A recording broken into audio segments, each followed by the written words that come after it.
আমাদের একটাই কথা বলবার, যে দয়া করে কেউ যেন ধর্মকে রাজনীতির সঙ্গে মিলিয়ে মিশিয়ে দিয়ে লঙ্কা কাণ্ড বাঁধাবেন না।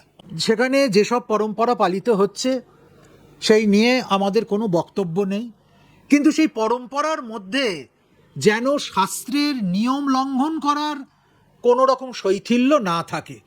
সেখানে যদি নেত্রোৎসব হয়, নবযৌবন দর্শন হয়, হতেই পারে, সেখানে কোনো আপত্তির কিছু থাকতেই পারে না। আর আপত্তি আমরা করব কেন? আসলে তো হিন্দুত্বেরই প্রচার হচ্ছে। হিন্দু মন্দির, হিন্দু দেবতা, হিন্দুর কৃষ্টি, ঐতিহ্য, সংস্কৃতি, সেটা যে আজও এতটা প্রাসঙ্গিক, কাউকে ক্ষমতা আঁকড়ে থাকতে গেলে আজও যে ধর্মের হাত ধরতে হয়, এটা তো হিন্দু ধর্মের একটা গৌরবের বিষয়। সেখানে তো আমাদের বলবার কিছু নেই। আমাদের একটাই কথা বলবার, যে দয়া করে কেউ যেন ধর্মকে রাজনীতির সঙ্গে মিলিয়ে মিশিয়ে দিয়ে লঙ্কা কাণ্ড বাঁধাবেন না। বাংলা হান্টের আরও খবর দেখতে নজর রাখুন। বাংলা খবর মানেই বাংলা হান্ট।